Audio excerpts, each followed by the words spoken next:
This isn't happening. It only thinks it's happening.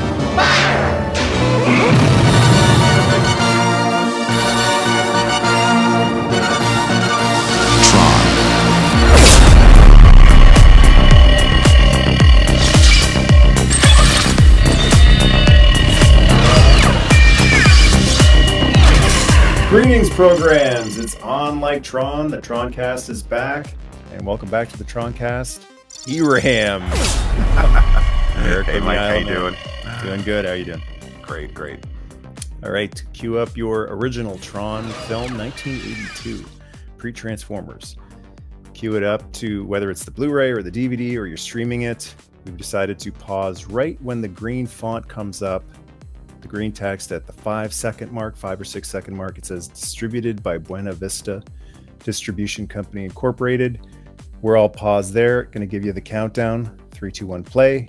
As I'm saying play, you're pressing play. Everybody ready? 3, 2, 1, play. Yes. Right on. So, Tron Legacy, one of my favorite movies ever. Saw it 3 times in the movie theater, and that's just not something that I ever did. But that movie really cooked for me, as they say. And to get to Legacy, I got to go through this movie. but luckily, you love this movie. You saw this movie as a kid. I only saw it like from beginning to end shortly before I saw Legacy, or maybe after. I can't remember now. Yes, I saw this in the theater, actually. In, what was it, 82, I think, right? And I loved this film. Absolutely loved this film. People talk about how mind-blowing Star Wars was in 77. This had to be a Star Wars moment. Watching Tron in a theater was nothing. There was nothing like it. Yeah, well, I mean, there were parts of it where I honestly couldn't describe what I was seeing. It was just almost beyond my comprehension. Like this light cycle sequence here, I just didn't get it. I don't think I actually really understood that it was a majority of what you were seeing was computer generated graphics. I was like, how did they do that? What do these things look like? You know, it was pretty crazy. Isn't this like hand animation? Some of it. So there are bits in here. There's not as much CG, like fully CG imagery as people think there is. There's only about 15 minutes of fully CG film, like footage in the entire film. All of this and all this bit is all fully CG. Okay. But like this is mostly matte painting and all optical effects, like all the glowing stuff and like the background. You see on the computer screen and the glowing on the costume. All that is actually hand done. Yeah. So that's less than you think is actually fully CG. And every time I watch this movie, it's been quite a while since I've seen it. So it's cool to revisit it now that Tron 3, Tron Ares is in production. Yeah. But every time I pop this in, because I'm such a huge fan of Legacy, and I think that movie is just so perfect in everything, the visuals and the effects. I pop this in, and obviously this looks dated compared to Legacy. But what I always find happens within a few minutes, it's kind of like the old days when we'd watch TV with a bad signal and the static and the maybe bumpy, jumpy screen. After about 15, 20 minutes, you just get used to it. And you end up watching a movie with bad reception for 2 hours. It doesn't even bug you. Yeah. So in about 15 minutes, I get used to the Tron guy looking costumes, and I just start getting immersed and amazed by what I see instead of, oh, wow, that's a hockey helmet, or, seeing what I originally thought was hokey. Yeah, you do kind of lose yourself into the visuals, I think. And I think they were smart not to make it too much of the actual movie because, it's the majority of it. I'd say it's actually probably boils down to about, 5/8 of the movie is actually the in grid stuff. But it is a little overwhelming. I remember when we saw this, actually, like the visuals, of course, were amazing. And I remember when I was a kid thinking, like, where do I get one of these suits that glows like this? It was like I didn't understand like how they did that. But what really got me, to be honest with you, was this is the first movie I remember that had like hi-fi stereo. Like it sounded just amazing. It was like the sound mix was different, or it was possibly the first film I ever saw like that was in true stereo. It was incredible. Like when in the theater, I remember like hearing the when the big master control program is there, like hearing it like over me and stuff like that. It was pretty dramatic. Mm-hmm. But I like these hard cuts like here. It's like a very when it cuts to the real world, it's just such high contrast from the actual in game or in grid footage, I guess. It's almost jarring, but in a way that really works, I think, with the narrative of the story. I love that part in Legacy where Sam downloads into the grid and it's the same effect, right? We've gone from the real world into the grid, and it really feels like some movement has actually happened for me as a viewer. Here's Clue. This is prequel Clue, I guess you could call him. The big bad sinister villain of the second movie, and he's just kind of a dork in this one. He's a Clue 1.0. He's yeah, and Legacy, he's like the next version of Clue. But like all the moving footage, like this is of course all optical. But Bit. yeah, bit. But you cut to this footage of the tank and all this, and that was all fully CG. Yeah. And they did it on some sort of like, and I know probably people that listen to this that are really into the computers are going to point where I'm wrong, but I believe it was a Cray system, and it had something crazy like 330 megabytes of hard drive space, and like something crazy like 256K RAM or something ridiculous like that. It was like, by today's standard, it's like the modern phone is about 100 times more powerful than these computers that did this. Your toaster has more RAM than this the computers that they used to work on this movie. This is just visually stunning here. Yeah, I mean, what they did, how early this was, is just insane. I mean, you could do better looking 3D footage in a game engine nowadays by a long shot, but is it art? Like this is art. And you think about the fact that when they did this movie, they were doing all this stuff. They were plotting it all mathematically. They didn't have any like keyframing, or they weren't able to look at previews on a monitor. They were literally programming this all line by line. That is stunning. And just to think it would take something crazy like 20 hours to render one frame of footage or something crazy like that. And if it didn't look right or something wasn't right in the end, they'd have to basically redo the whole thing. Yeah. I mean, it's just the work and the time involved. That's a great one. So Jeff Bridges, right? That's why he's so ticked off in Legacy, even though it's not the same Clue, but still it's Clue's revenge because of what happens to him in this movie. Well, in Legacy he was given different directives, right? Right. He was given directives to build the perfect system. Yeah. I like that they still stuck with the yellow. Just a little detail here. I always wondered if this was a reshoot because Bridges' hair is totally different in this scene than the rest of the movie. It could have been for sure. It's almost like he's got a perm in this scene. It's all gelled up or something.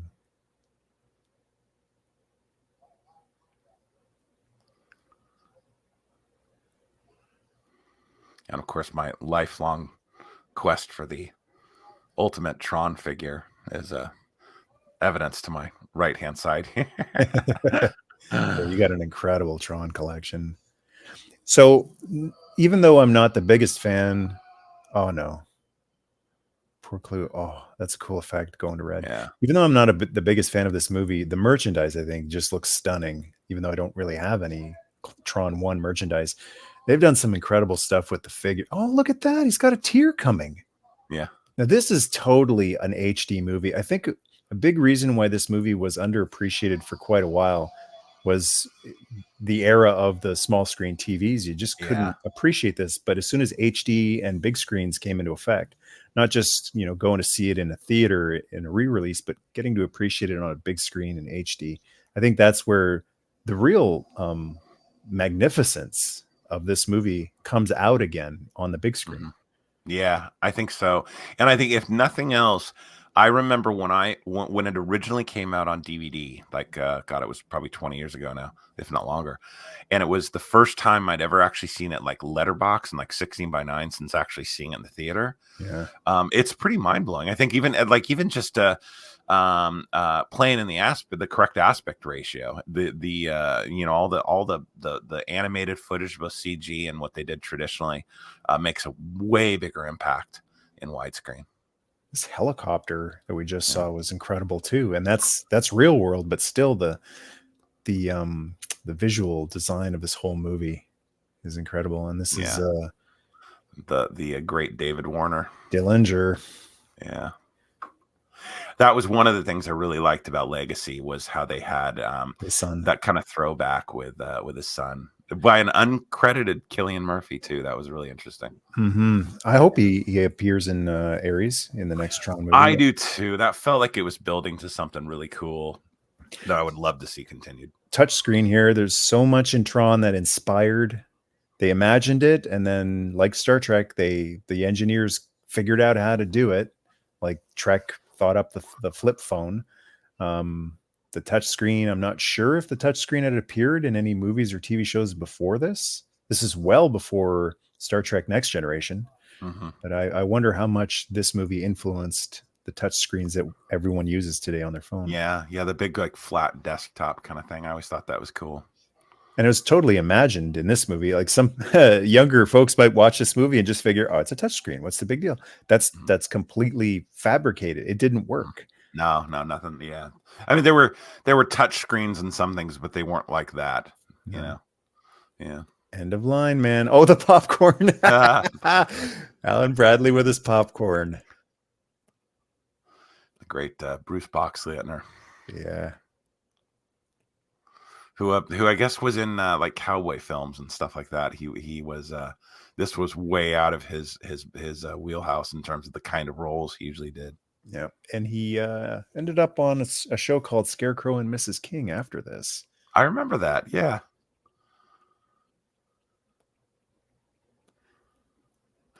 And I love this. The now it's very obvious it's a matte shot, but the matte painting of the absolute maze of cubicles into the distance.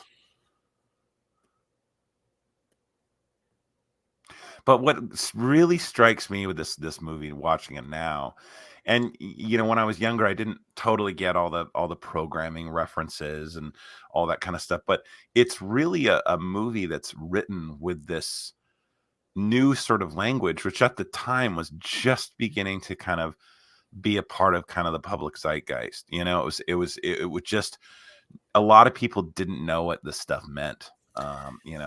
It's interesting, as time goes on, people start to forget history. We're seeing it everywhere. Like history is being forgotten, not just forgotten, it's being buried, erased, rewritten even.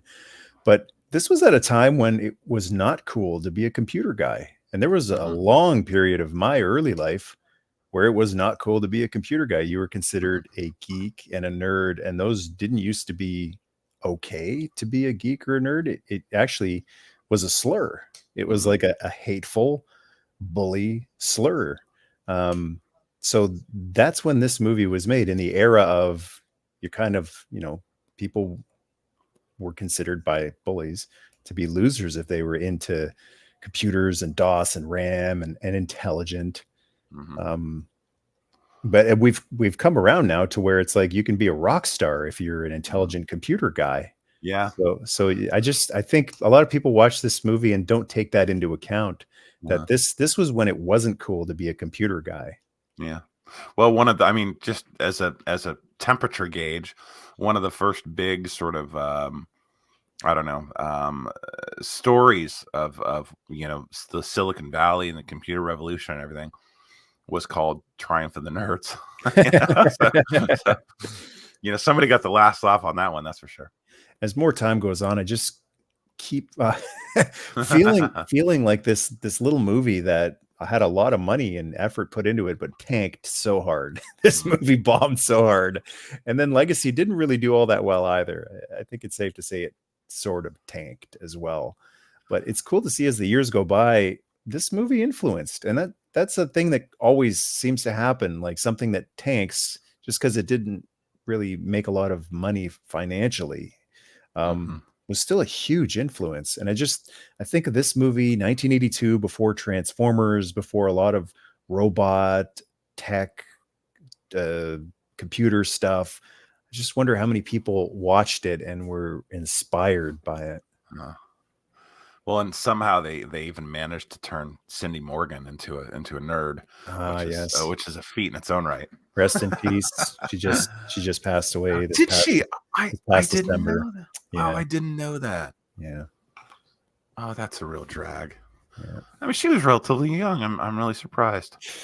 It's not really a shock anymore these days whenever Yeah. anyone moves on to the great beyond. Yeah, I was hoping she'd appear in the next one, but I just heard about that news. There was talk at one point, you were saying earlier, like, thank goodness they're even making this third one, because it looked like it was not going to happen for a while there. But I'm really hoping they're going to stick with the continuity. I hope it's going to be part 3, a proper part 3. Look, even if they don't have Bridges in it, even if they don't have Boxleitner in it, like, just don't erase the history. I just said it a few minutes ago. Stop erasing the history. I feel like there's an actual concerted effort. Like, I feel like there's collusion between some people who have some power in the entertainment industry. And I don't know if they're being asked to do this or they're just deciding to do this, but there's some collusion going on to tear down your heroes and tear down your lore and your legends and your stories that you love. And it just, they need to stop rebooting, not just rebooting, but like these mean-spirited reboots that just tear down the thing that you loved in the first place.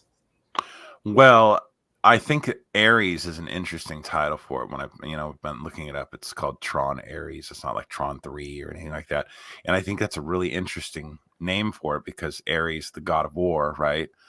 And so I think that maybe might hint at a little bit of, it was Tron Legacy, which was the legacy of Flynn, basically. And Right. so I'm wondering if they're coming back to this, the whole, the whole story that they established with the what do they call them? The IOs, right? The sentient programs that came in that were, so maybe they'll.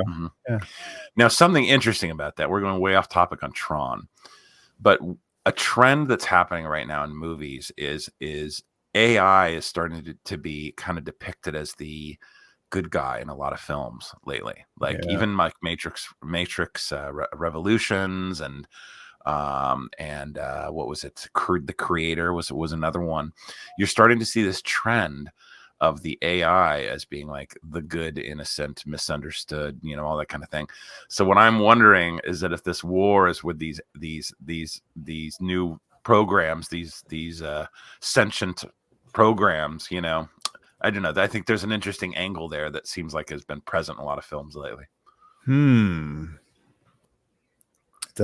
don't necessarily, I mean, I'd love to see some of the cast come back, but you don't necessarily need to. It could just be a 100% grid movie. At which point you don't need to bring anyone back. But why wouldn't you? Like, why wouldn't you bring back Bridges? I'm sure the guy, he still owns his old original helmet from this movie. Did I ever tell you that story about him being cast or approached for Tron Legacy? Really? The director, I believe it was the director of Tron Legacy, went to meet with Bridges to ask if he'd be interested in being in this follow-up movie. And the director was probably thinking, like, is he gonna care? This old movie he did when he was young that tanked. How are we gonna get him in this thing? And Bridges goes, "Oh, I got something to show you," and he runs over to the other room and he brings the helmet from this movie. Cool. I got it over in my living room. Like, he is such a huge fan of this movie, Bridges is, that he kept that helmet and proudly displays it. So, that's awesome. Like pay the guy. Like, probably not, even with how they set up in Legacy. And look at this arcade. I know. I had to note that this arcade. Anybody that's under the age of about, I don't know, 40 isn't gonna really understand the significance of this. But in the early 80s, arcades, they were not like what they are now. Arcades were like, if you were a young kid, you didn't want to go there in the evening. It was like high school kids and older. It was like a hangout and hookup joint. I mean, it was just totally different. What you're seeing here is what arcades in the 80s were like. This is such a good depiction of this. It's exactly as cool as it seems. And luckily there are a few still. There are some really passionate arcade players and arcade owners who have reconstructed these. They do exist. There's one in Waterloo, Ontario, up the road from my hometown, right down the road from the universities, Waterloo and Laurier. Yeah. It's an arcade bar. It's got all of the classics in it. Donkey Kong and Burger Time is my favorite machine there. I play every Oh yeah, Burger Time. bunch of pinballs. I've done a feature on it on my channel. It's like a time warp, and there are others around the world. Arcadia Retrocade. Shout out to them. They're around. So if you can find one in your area, even if you have to drive a half hour, just do it, because these guys have done it. They've time traveled and recreated these incredible. When you walk into them and you hear all of the medley, it's music itself, right? It's the cacophony of all these different 8-bit beautiful tunes, Yeah, it's one of the most incredible locations that existed in the 80s, and it's great that they're still around here and there. Well, there are a few that I've seen. There was one in Alameda where I used to live called High Scores, which was amazing, and there was actually a really just good gotta one. Laugh at Jeff Bridges. Show off my bare chest here. Jeez. But see, this is an example of that Flynn shirt that he was wearing. That's the kind of Flynn shirt I'd want. And I couldn't believe when I saw that new Disney merchandise at the park next to the ride that they didn't have like stuff like that was basically recreated from the film. It was all kind of overly branded, but that might be they're trying to like lessen Flynn, because he's a licensable likeness that they don't want to deal with, which I can't stand. Like pay the actor. Yeah. Just pay him. But you were talking about arcades and where you were growing up? Oh yeah, there's a great one that we were fortunate to go to last time we were in Manchester. It's incredible. It's like a 3-level adult arcade. But yeah, there's some just incredible stuff out there. He's so Han Solo. He's just so cool. Kevin Flynn, I mean. Yeah. Box Leitner is trying to play a nerd, but he's kind of too cool to be a nerd at the time. He's a cowboy trying to be a nerd. Exactly. I think he just was like, give me the glasses, I'll be nerdy enough. But he's pretty cool in his own right. Yeah. He's got a really distinctive voice too. I think I know he did some voiceover kind of work and stuff like that, but I was always surprised he didn't do more. He's got a great kind of cadence to his voice. He's amazing in that animated series, Tron Uprising. Yeah. For I really wanted to see more Tron in Tron Legacy, but the consolation was he's basically the co-star of the animated series, and he really gets to shine in the animated series as the mentor to the new Tron. Yeah. A note. So this building, I believe the interior was a soundstage, but the exterior is a very famous spot from this movie, and I think a couple others. But it's the whole building on Culver Boulevard in Culver City, and it's like a restaurant or something now. But you can find it quite easy. It's a fairly well known kind of filming location. Yeah, I see some people on some of the Tron fan groups on Facebook, and they make pilgrimages out there, or they're just happen to be passing through and they take pictures of it. And it's pretty wild to see the structure is still there. Yeah, it was about 3 or 4 miles from where I used to live in Los Angeles, so I actually used to pass it quite often when I was going through Culver City. It's kind of cool. I had a friend that lived right out there. That's one of the disappointing things about going to a place that was in a movie, because way back then when you'd watch a movie, you would think it's 100% all legit, and you didn't realize movie magic is required to make some of these places come to life. So people would go to this place and expect there to be an arcade, and there's nothing. It doesn't even look the same inside. It's not like they moved the machines out. It's just it's a different exterior shot. They dressed. I heard a story that I think for Comic-Con when Tron Legacy came out, they dressed up a corner of a street in over near the convention center in San Diego to look like a Flynn's arcade, and that was always one of those things I wished I could have seen. That was like one of the. I went to a few Comic-Cons, and unfortunately I was not at that one.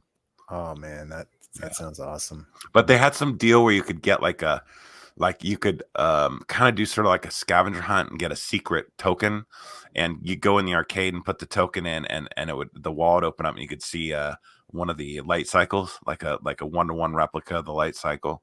There's video of it out there. It's really cool. But this part was filmed. This is one of the funniest parts in the movie. Yeah. The door that goes on forever. That's a big door. The set design in Dillinger's office is beautiful too. I mean, it's just black and gray, but just everything, every visual in this movie speaks a lot. So that when this guy comes in wearing a bright red shirt, without knowing anything about him, just the fact that he's wearing a bright color in this muted, drab office already says something about him. There's so much thought put into the visuals and costumes in this movie. So I love this because it alludes to, he's talking about his spirit remaining in every program that he's written and all Right. that stuff. And then of course you kind of see these, the people, which are sort of these, I don't know, visual equivalencies Yeah. of people on the other side, which are their programs. I always thought that was a really interesting little thing. It's one of those things I didn't quite understand the scope of, or exactly what that meant, until seeing it when I was older. Mm-hmm. Now, I believe this door and this whole thing, that's an actual real thing, and I think it's like a. In fact, let me look. It's the Lawrence Livermore National Laboratory, Oh. and but yeah, this is it's pretty incredible. I love how long this is taking. He's because you just expect with how giddy he is that they're going to rush in and just Yeah, it's a very secure. Well, video games, they're high stakes. That's another thing that wasn't that huge back then. Like arcades were popular, but home gaming wasn't huge. You could get Pong. Yeah. 2600 may have been out by that point, but it wasn't like the multi-trillion-dollar industry that it is today. Well, I think this was right before kind of the big video game crash in like 83, and it was before the Nintendo Entertainment System came out. So it was still in that era of like video games were still pretty big, especially arcades. Arcades never really died. They were pretty big, right through until the late 80s, I think, until they became more of a kids thing. Yeah, it was definitely kind of riding the coattails. It's interesting because a lot of times you see movies like this that are kind of riding on top of trends at the time, and they tend to be right before the trend kind of takes a dive. Like, was it Saturday Night Fever, or or Saturday Night Fever was like what, 79, right before disco died. It was sort of like at the plateau of the trend. I just did some fact checking on myself, and the Atari 2600 came out in 1980. So you're right. This would have been, it was out 80 to 82. So this was on the tail end of the 2600. So home gaming. Look at this. Yeah. He's just loving being in Tron. So yeah, it was on the tail end of the 2600 home gaming. I also looked up Quora was an ISO. ISO, that's what it was. Species in Legacy. So hopefully that's what the next movie will be, because that's kind of a huge thing to just drop. Like it's biodigital jazz, man. Like make a third movie about it. Yeah, it's got to have something to do with that. I guarantee, especially with the AI angle nowadays. Gort Klaatu Barada Nikto. Or should I say Barada?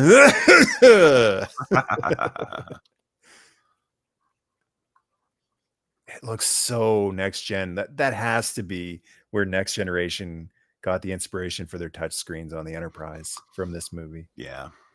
Or Microsoft got the idea for the Surface, which never really came out how they were saying it was going to. Everything about this movie is so huge.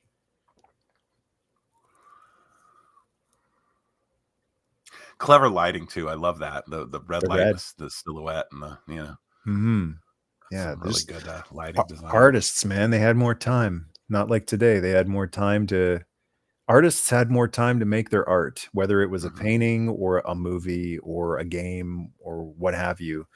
They just gave artists more time. Even actors as artists were performers, were given more time to perform their craft, their art. And I really enjoy going back and watching these old movies, not like as the old man shaking his cane at the sky saying, back in my day.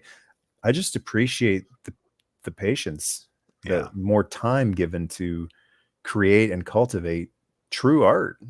Things today, yeah, you can find it here and there, but it just feels like things are more rushed, generally speaking, in especially in movies. Well, I think I have I have some friends that are into movie making and everything, and I still think the art is there and the passion is there, but I think the business interferes with that more and more and more. And Yeah. I do think that there's a little bit of a renaissance going on around right now with streaming and with independent content and things coming out, that you're seeing a little of that come back. I think it's easier to do a film now, or cheaper in terms of what you can do with the kind of equipment and the kind of results you can get. But I know what you mean. Fundamentally, there feels like a little bit of a loss of art in favor of business, which is unfortunate. I Mhm. think probably Disney's about the biggest offender of that.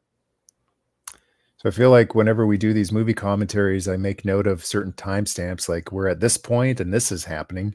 We're half hour into the movie and Flynn is about to download into the grid. So it's a good patient lead up to him getting into his situation that drives the movie.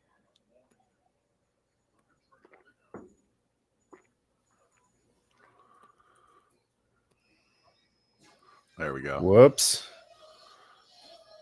And this is even really clever too, because it's essentially just this is all hand Yeah. animated, essentially. The laser and all the stuff and the removal of this probably done in layers, and they just did one layer at a time. That's a Really pretty clever. it's a pure old school Disney shot right there. Yeah. That's yeah, Disney isn't Disney anymore. I was wondering when the movie started if on subsequent reissues of this movie they were going to erase the Walt part of Walt Disney Pictures. They just want it to be this entity instead of something that was started by a man named Walt Disney and his passions and his thing. Like Disney today is just such a different thing from Disney of the 70s and 80s. It's Yeah. almost unrecognizable. Well, it's a shame because I mean, as a company, obviously they're gigantic, and of course, depending on who you listen to, they're either losing tons of money all the time or whatever. But it's a shame that I have to believe that Walt Disney would be a little disappointed that the creativity and imagination has been eschewed for profit. Mm-hmm. That's a little bit of a shame. Going back to what that programmer in the red flannel shirt said, the spirit of the programmer going into the characters Hmm. just doesn't seem like something that would appear in a Disney movie these days. Hmm. They seem to have really moved away from. I'm not talking about specific religions. I'm talking about spirituality, um, undefinable, intangible type of things like that. The heart and soul, and that's the point of this whole movie is that Tron has Alan Bradley's spirit programmed into Hmm. him, the same type of heart and soul. Um, I don't know if we're going to see that in the third Tron movie. I certainly hope so. Tron It's. Tron Mhm. Legacy seemed to have quite a bit of heart and soul. I thought Tron Legacy it had a lot of parallels to God and Christ. Mhm. The Father, the Son, Adam, Yeah. Jesus. But I'm very interested to see what the next Tron movie does because with trends being what they are, I have a feeling they're going to actually just skip that whole part. Yeah, I'll be interested to see that too. I think isn't Steven Lisberger writing Tron Ares, right? Oh, I hope so. I think the same guy is writing, because he also wrote Uprising. And he directed Um, this, right? yeah. He did this, and he's listed as writer for Tron Ares. But yeah, he wrote this. So hopefully, as long as he's not, you know, nudged by the studio too far. That's Because I it. agree that what's one of the things I really liked about Legacy too, was I did like the idea that it did have a spiritual element, and it had a heart and soul to it. I mean, you could arguably say whether or not you thought it was as great as the greater or better than or whatever as the first Tron movie. It still had that kind of idea that you're in kind of this realm where there's consciousness and soul, and and I did like that. It kind of it visualized that aspect, and I liked that in Legacy, they really explored that idea about, you know, how the soul and how, by with the ISOs, how there was this spontaneous creation of life, and Mhm. what that all meant, and the implication of, and all that sort of stuff was really the interesting kind of part of that. It reminded me of original Star Wars, where the Yeah. spirituality was more important than the tech. Like, yeah, Hmm. the disc battles in Legacy are incredible. Watching Rinsler jump around and the light jets and the light cycles are stunning, but those Hmm. all play second fiddle to the matters of the heart in Hmm. Tron Legacy. It all builds to the climax. Why? He's my son. Like, that's the climax of the movie, not some light jet or light cycle race. Yeah. Same with Star Wars, right? The original Star Wars, the whole point was don't be too proud of this technological terror, right? It's Hmm. insignificant next to the Force. And as Star Wars under Disney has gone away from that and more towards, look at the tech we've got, look at the choreographed scenes and the ships and all that. I just hope Tron doesn't follow suit. Steven Lisberger might go that way because it's a job. In addition to a passion and an art, it's also a job. Hmm. And when your boss says this is your task, complete your task, employee, the employee will often do the task the way the boss wants, and the audience loses out if that's what they want. The the Star Wars parallel and the whole thing with that, I think, is interesting. I will say, like, I think the prequels, they started the whole midichlorian thing, which they it's funny because they made a big point of that in episode 1, and if you listen to the interviews and all that kind of thing, it was that Lucas wanted some way to sort of like quantify the Force. He wanted to like put a Yeah, number to how yeah, shouldn't have powerful bothered. Anakin. Yeah, I don't think they needed to The do the that. people who needed Mhm. that Mhm. shouldn't have been placated. Yeah, but it's that's one thing that I will say that the I just want to Mhm. complete that thought. The people Yeah, who needed that shouldn't have been placated because nothing would have placated them. Nothing would have no, satisfied them. So it ended up just ticking everyone off. no, it's something that didn't need to be explained. But I think there are several ways that there was actually one way that I think the sequel trilogies personally, and we're way off base off topic of Tron right now, but I did think they did that okay. And I think people can argue whether or not Rey was a good character, was developed right, or whether she really earned her strength or whatever. But I do notice they kind of stepped back from that a little bit. I think that the prequel or the sequel trilogies, the newest one, where they really failed, because it just felt like it felt like there was no real planning, and I think it felt like a series of movies made by committee. It But which was a shame. But it yeah. to me felt like that conglomeration of people Uh-huh. tearing something that you love down intentionally in order Mhm. to crush human spirits, depress people. That's we're getting really, really Yeah. deep in the weeds there. Let's we Well, can I get think back we're to I think talking we're about Tron. relating this back to what I think we're both afraid is going to happen to Tron as well. But Yeah, but it's Disney has a reputation, especially nowadays, of overmining all their properties for money, and that's going to happen. They're business. I mean, I get it. They have to make money on stuff, but I you know I think we've talked about this before, where Tron kind of existed kind of in that cult classic sort of status, where it was a popular thing and people that liked it, like me, yeah, really liked it. So it's disappointing when it feels like the lore is being changed in order to make opportunities to make money. right. I guess that's how I'd relate that back, which I think is how a lot of people feel about Star Wars these days. But that's a very big discussion, isn't Yeah, well, it? like when it comes to Tron, the thing I loved about Legacy is even though I'm not the biggest fan of this first movie, it goes hand in hand. The first two movies go hand in hand with each other. It's not like reinventing the wheel. Hmm. They're very, they're very similar. It's not like they just went in a completely different direction. It's Tron. Keep it Yeah. Tron. If you don't like what Tron is, do Hmm. something new. Do Hmm. John Carter of Mars or Oblivion or something. Yeah. Don't, and they do this with so many franchises. Don't just call it Tron again and make it something completely opposite. Like Yeah. let Tron be Tron. Let Star Wars be Star Wars. I know that's subjective. People have different opinions of what this stuff is, but Yeah. And I think is this one of the infamous scenes where you can see Pac-Man in the background on the screen, right? Oh, Then it's in a couple of scenes you can see. I didn't know that. Is Oh, it here? the yellow dots on the back wall there? Yeah, I think it might be the earlier scene. You can see Pac-Man back in there in that blue maze-looking thing. But like this is really amazing, this whole sequence. And you remember that most of this was actually hand done. Like this wasn't one of the sequences that had an enormous amount of CG in it. Like they did these matte shots, and then this was essentially a grid, this circular pattern on the ground, and they went in and hand rotoed in all the paint in the backgrounds and everything like that. So I go with the movie for the most part, but then some things make me chuckle, like the frisbees, the things Yeah. that the discs that are clearly frisbees, and then the scoops, Yeah. the scoop ball. What is this game actually called? It's like a Brazilian game or something, right? I don't know. I forget what it's actually called. I used to have one of those scoops, and I'd use it to fling the ball for my dog.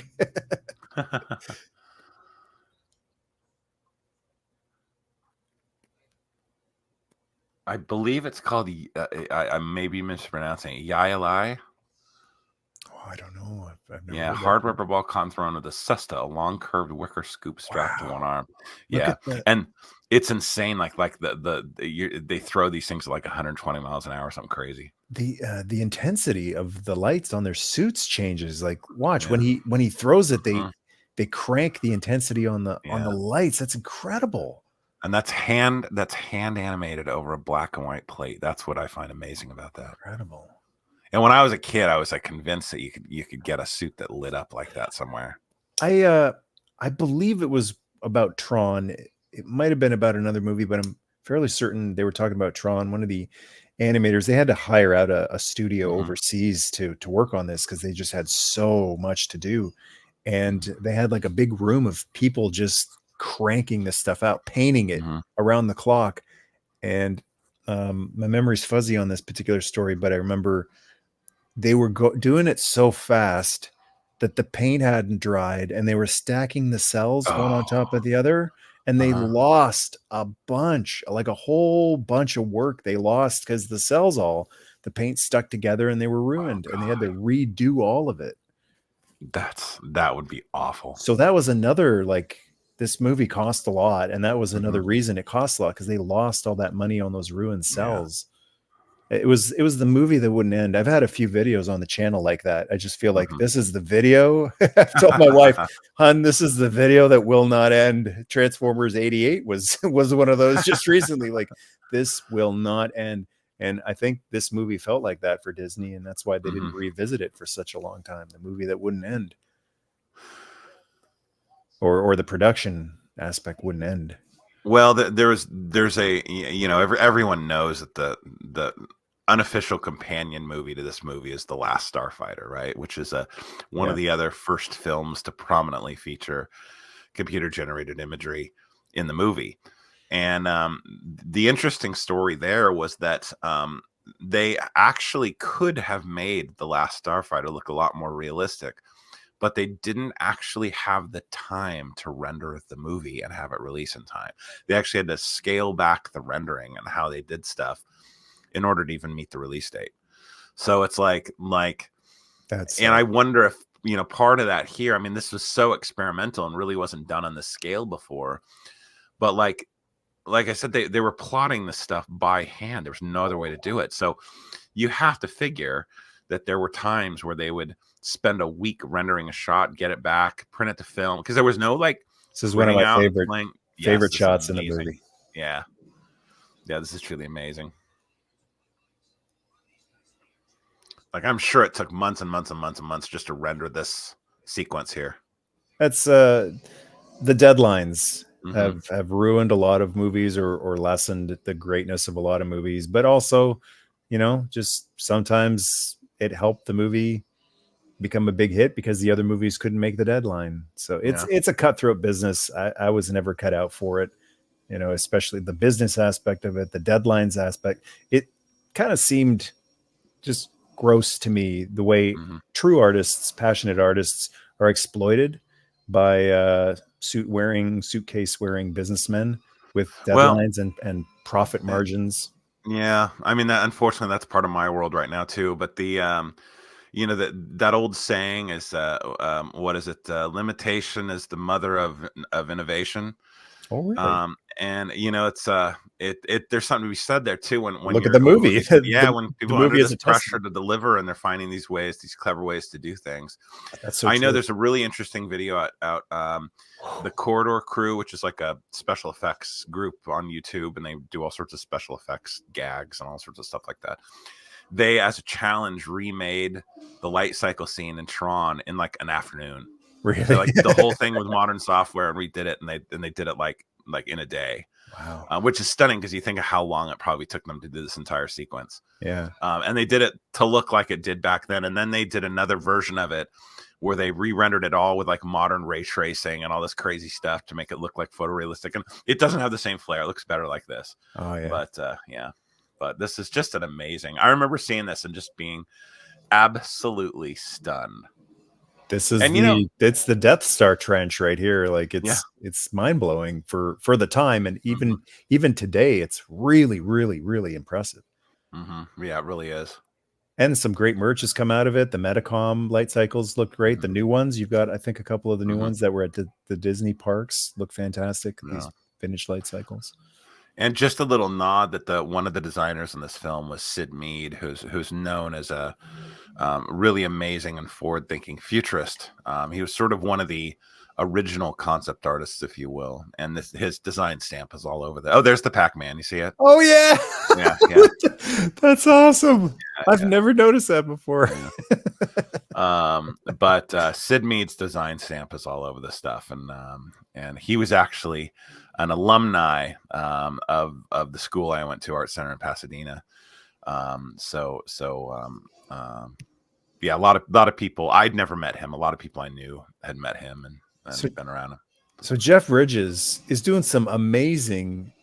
I'm in an imaginary thing, Mm-hmm. acting right here. Like Robert Downey Jr. in the Iron Man suit. Mm-hmm. And again, this is before all of the Marvel stuff and the other effects movies. He didn't have much to go on. Okay, you're going to be pretending. It's kind of like a X-wing pilot in an X-wing. You're pretending you're in this super fast light cycle. It's intense, and he's selling it with his facial expressions. Like, this is dangerous. Yeah. I love this scene too, with the other one Uh-oh. knocks the other one off.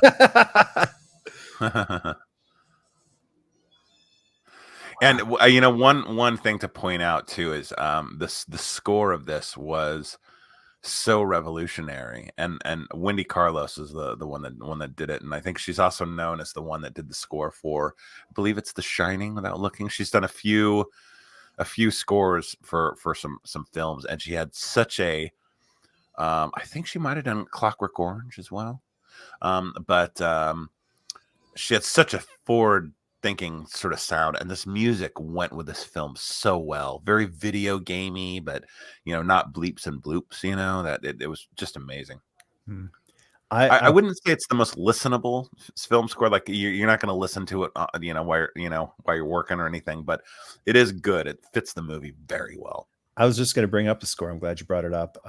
Yeah, I wouldn't call it listenable. Like, I'm not going to put it on my iPad or iPod or anything like that on my phone. But I wonder what the movie would be like if you put some Daft Punk on it. Yeah, that'd be an interesting cut. Because to me, it just seems to fit a lot better, that type of techno rave music, whereas this is very orchestral. So I just wonder if it would just fit a little better. Not saying that the score in this is horrible, but I think the Daft Punk fits a little better. And I'm glad they did make that acoustic change for the second movie. Yeah. Man, Boxleitner got shafted in Legacy, and he kind of gets shafted in this movie too. The movie's called Tron. Mm-hmm. And where's Tron? He's around in a few scenes. It's funny though, the music and the special effects, I think it's really smart how they did that, really, because the fidelity of Daft Punk's score was proportionately better along with the visuals as well, right? So, like, Winnie Carlos's score was all synthesizers and everything like that, and it kind of fit the music. And each one, the effects and the audio, sort of were proportionately, the fidelity of which raised, with the new movie, with Legacy. It's kind of an interesting way to look at it, I think. Yeah. The score for Tron Legacy is just insane. I listen to that all the time. It's so good. Yeah, still do on its own. So we talked about the amazing visuals, set design. The one thing that for me personally isn't very strong in this movie is it feels like Tron should have been a bigger hero out of this than he ends up being. Like, get up there with He-Man and Optimus Prime and Luke Skywalker. And it just feels like every time I watch this movie, I don't know if I'm imagining things, but it feels like Boxleitner is just trying his heart out, but doesn't have much to work with. I mean, despite having all this to work with, the script hasn't given him those heroic moments, that sacrifice moment. Like it ends up, okay, why is Tron awesome? Because he's awesome. That's why. Like it's more like a modern thing where you're just told he's awesome because he's awesome. Like, but show him doing Luke Skywalker things or Kyle Reese things. Like, show him being incredible and having ingenuity and some John McClane moments, some snark or some wittiness. But he's just kind of there. He's a little on the one-dimensional side. Tron is, I think, yeah. But one of the things I do like about this, like this scene is actually one of my favorite scenes of the whole movie. And they very quickly, like Ram's not even in very much of the movie, in maybe 10 minutes of the movie altogether. But they do build this bond of them escaping, and like when they're drinking the whatever it is, Energon or whatever. And they have a couple of these little moments between Flynn and Ram and all this stuff. And they do I do think they create a very effective bond there, even though, I mean, this is it. It's over here pretty soon. Yeah. It goes by a little too fast. Yeah. And it's a strange combination of personalities, with Tron being like very straight and narrow. Like he's very serious. Flynn being a complete cornball, and Ram is just kind of scared. He's just kind of a worried guy. But earlier in the movie, what I think is brilliant, and it's one of those things I didn't pick up on until I was older, when he's talking about that he was an actuarial program and stuff like that. So here, master of control, the whole point is that he's been appropriating all these programs from all over and repurposing them. And I think that was kind of interesting, because it's like, he's kind of, he's basic, and he's forced in the situation. I think that was really interesting. That's true. Yeah. Oh, there's some passion out of Tron. Yep. Rare moment. I wanted more of that. Yeah. It did need a little bit more of that. Well, I think in the end, there's so little that actually takes place in the grid. I mean, it's the movie's about halfway right now, and we've only been in there about 22 minutes. Yeah. Yeah. Last call for Ram. Yep. It's so cool that he ended up not in Legacy, but he shows up in that little bonus thing that they did after Legacy. I think it was the Flynn Lives. Did he? It was a bonus feature on the Blu-ray. Yeah. So there was a guy that was behind some kind of campaign, the Flynn Lives campaign, and it was Ram. Like he's in the bonus feature, the 10-minute little. It's an actual like scripted shot, almost a deleted scene type of thing. And he was being funded by Alan Bradley secretly. And then, it's that you get a scene with Ram and, the programmer who played Ram and Alan Bradley. So that it should have been in the movie, but even on its own, it's cool that they filmed that. That's cool. I can't honestly, and I can't believe I'm saying this, because I'm a pretty big Tron fan.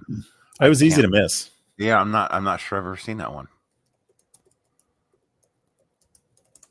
Yeah, it was pretty easy to miss. I think it's just called Flynn Lives. Huh. The Next Day. It's called Tron Legacy: The Next Day. Gotcha. Yeah. So it takes place the day after the movie. I'm gonna check that one out. I have the Blu-ray, of course, so I'm sure it's.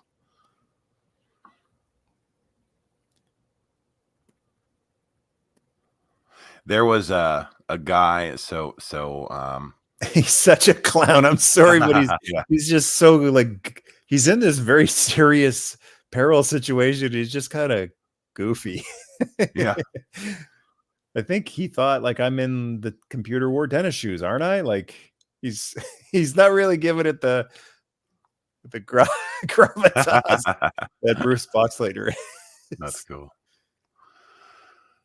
So there was a guy and I won't say how I happened to be there, but I was at a couple of the ILM Halloween parties, and they're pretty incredible. If you ever get a chance to go, and I want to recommend it, because imagine a Halloween party by a bunch of special effects people, and I have imagine a some of the feeling costumes. I have a feeling I will never get that invite. But I'll show you some pictures sometime. So one of the costumes one of the guy had was he had a Tron costume, and it was kind of right around, probably a little bit before the infamous Tron guy ended up popping up all over the place. But if you can imagine the Tron guy's costume, but actually looks good. Like he had all the circuitry and like the entire outfit and everything. It was really stunning. In terms of, and he even had like the gray face paint on and all that stuff. I mean, he looked like Oh, he was walking cool. around right out of the movie. It was Oh, that's such a big part of it. incredible. I never Yeah, thought yeah. about that, but the actual muting your skin tone would Mhm. actually be a big part of making the suit look good. Yeah, it was pretty amazing. I've got some pictures of it somewhere. I'll show you. I'll have to dig them out because they're physical pictures. It's not. It was pre-digital camera. Cool. But yeah, it was pretty stunning. I just think Tron guy, but actually somebody that looks the part and actually did a good job on the costume instead of just kind of. I mean, it was Tron guy had a nice costume. I don't want to blast him or anything like that, but it was a little He carried the torch. He carried the banner for Tron when it was dead for a long time. You know, that he did. I wished that when Legacy came out, he would have upgraded just to Hmm. kind of get with the program. Yeah, But just upgrade to the leather suit with the EL strips, I think the yeah. EL wire strips. And Hmm. you know, I get that he loves the first movie and maybe he didn't even like the second movie. I don't know, but just I think it would have been cool for the world's biggest Tron fan to just do it, right? Get the Yeah. cool leather suit and continue to carry the banner for the new generation of Tron. I'm sure somebody has done a really good. Some cosplayer, I'm sure, is a Oh, they really good used to version of sell it. them. Yeah, There yeah. was UD replicas, I believe, in Hmm. the Toronto area. I think they are. They sell motorcycle suits that are based on Oh, movie rad. costumes. So they Hmm. did like the Dark Knight as a motorcycle leather suit. Hmm. They did the Rinsler suit, and I think the Sam Flynn suit too as motorcycle suits, but without light up. They were Hmm. reflective. Yeah, Rest in peace, Ram. yeah. See you around. Then he transferred his energy to the and got the I think got the recognizer fixed, right? Wasn't that how it worked? Well, Ram has more of a hero moment Hmm. than Tron really does in this movie. Well, Flynn, at the end, spoilers, of course, has kind of the big self-sacrifice moment. Is So that he has smell? the Is that smell the fart acting from? I've noticed a couple of smell the fart acting moments from Box Lightner because he's got nothing to do. He's like, "What do you guys yeah. want me to do?" I don't know. Smell the fart. Run around and look at things. You're You all know, good. it's an interesting thought. These days it's like every blockbuster is actors acting on a green screen pretending Hmm. something is there. But this might have been the first time that Hmm. like the actors were just maybe not on a blue screen or a green screen, but acting to nothing Yeah. that would be put in later on. So these guys were really pioneers of that art. Hmm. If you want to call it an art, I call it a torture, a paid torture. I can't imagine being an actor and just pretending, okay, you're going to see this big thing here. And then this crazy thing comes and this beautiful thing comes over to the left. It's like, okay, wow. Yeah, I think at most they had a few boxes to work with. Okay, look at the tennis ball. Yeah. Who was it? I think it was not Terrence Howard. One of the actors in one of the prequels. He basically, it was Terrence Malick. No, it wasn't Terrence Terrence Malick. Stamp? Terrence Stamp, thank you. Zod. One of the Terrences. He had mentioned specifically that he was disappointed on the set of like episode 2. He was like, yeah, I thought I was going to be working with Natalie Portman, and I was working with a tennis ball.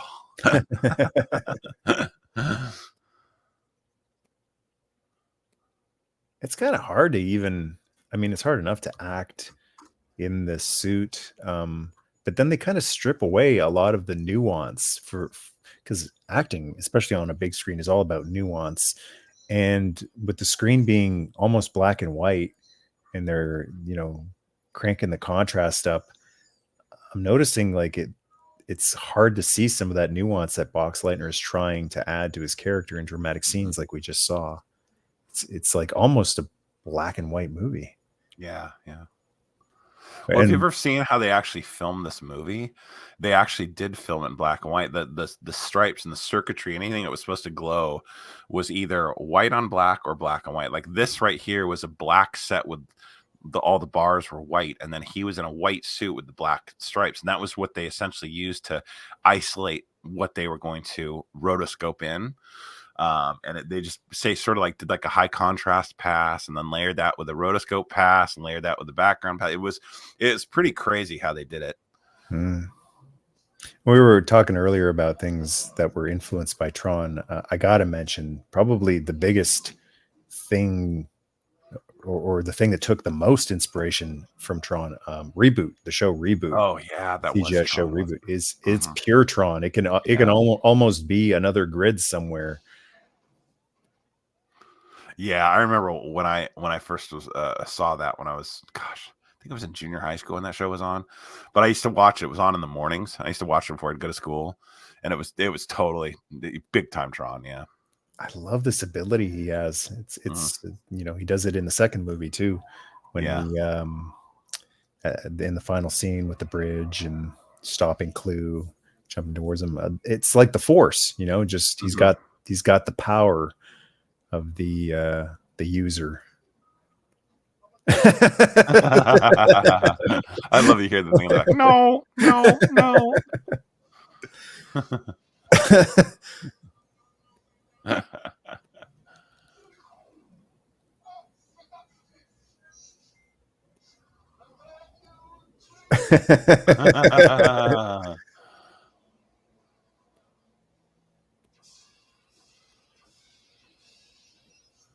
There's nothing left.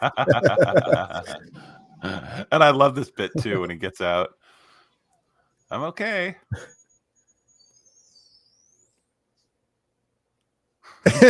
Nobody cares. Little Jack Tripper acting there. Yeah. Jack Tripper acting. That's a great one. You imagine John Ritter as Kevin Flynn. Oh, John Ritter. Rest in peace. It's one actor that I just really miss. Gone way too soon. Yep. So a little bit of trivia. That little Kevin Flynn's outfit is different than anyone else in the movie. He's got that little I don't know what you call it, little towel type of sash or something. Sash, like that. Sash that goes over his shoulder and over his torso. The reason for that is that when Jeff, nice shot. Oh, that's cool. Infiltrator Flynn, yeah. He's got all these hidden talents. When he wore the suit and he was standing there, I don't really want to get into the details. I'm sure you can imagine. They just decided, looking at him in the suit, they said, no, that's not possible. We can't put that to film. Oh yeah. So they came up with the sash to work around the wardrobe malfunction or limitations. The prominence that the original costume displayed. Yeah, there you go. Yeah, that's funny. So yeah, I guess Jeff Bridges, you could say, is the man. It's weird. It's weird because like I've known that look my whole life, but then finding that out a few years ago, like, oh, so that wasn't a creative choice. That was like what do we do now? Give them MC Hammer pants. No, those haven't been invented yet. Could you imagine wardrobe fitting for that and walking in and be like, this is a family film.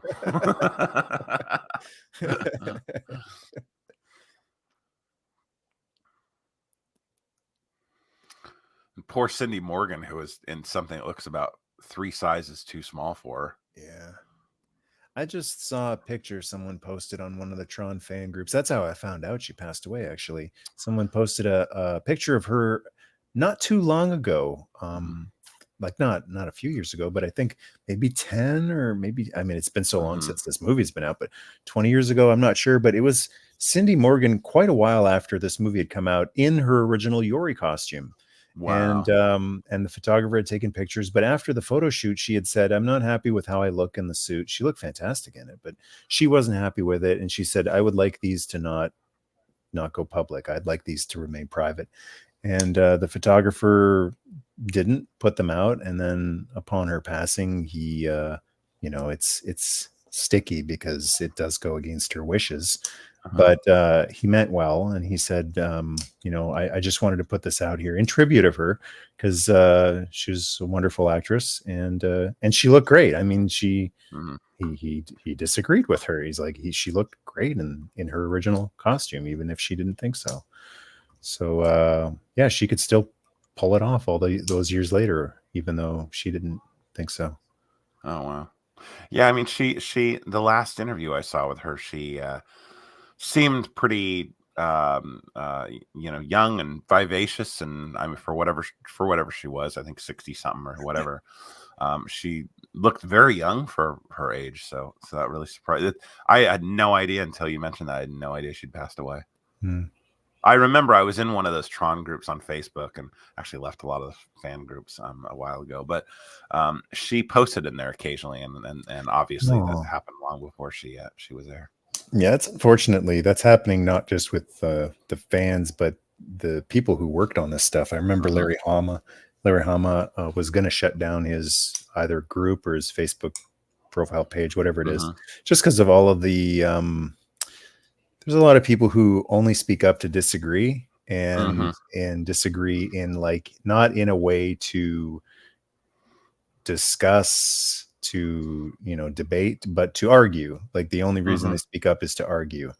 And I'm seeing that more and more, people just saying, you know what, I think I've had it with this. I don't, well, people don't want to argue, especially post COVID, post all the craziness of the world. Like I don't know why it's so hard for some people to understand why people who have been through hell just don't want to argue, just don't want to waste their energy on arguing. They just want to talk about fun things when it comes to entertainment. Like I'm not talking about border disputes or health matters or war matters. I'm talking about entertainment. Like when I'm talking about Tron, I don't want to argue. I just want to have fun with it. Spirited debate is fine, but I don't want to fight. Everyone's, I mean, in the end, everyone's entitled to their opinion, of course, but I do think that the people that are just complaining, you just hear the same thing over and over and over and over and over and over. It's like the way I look at it is there was a guy that I worked with at one of the companies I worked with. Obviously, I'm being vague.